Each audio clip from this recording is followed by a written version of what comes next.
बसून घ्या, सगळ्यांनी बसून घ्या. दर्शन नंतर घ्या. बसून घ्या, बस. अजून वेळ आहे आपल्याला, 2 तास आहे अजून. काळजी करू नका, बसा खाली. विठ्ठला विठ्ठला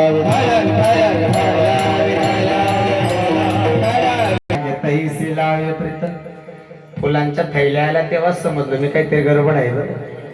हे ओतल्याशिवाय राहणार नाहीत फुले, ऐका. पण तरी काळजी करू नका. एक एक पाकडी चरून फेडून टाकेल मी त्यांचं. भगवान परमात्मा देऊन टाकेल तुम्हाला, काय अडचण नाही. चला चिंतनाकडे. आनंद आहे. तुका म्हणे आले रूपा व्यक्त चांगले, ऐसा भक्ताचा अंकित लागे तैसे लावे प्रीत. बघता बघता तुमच्या समोर या ठिकाणी 4 चरणाचा धावताचा भावार्थ मांडण्याचा प्रयत्न केलेला आहे. आपली वेळ सुद्धा संपण्याच्या मार्गावर आहे आणि प्रत्येकाला आता काय आशा लागली. हा भंगाचा भावार्थ झालाय, विठ्ठलमय भजनही झालंय आणि आता कीर्तन काय झालंय. सगळ्यांना काय वाटतं, आता कीर्तन संपलंय असं वाटतंय का तुम्हाला? नाही, खऱ्या कीर्तनाला आता सुरुवात होईल.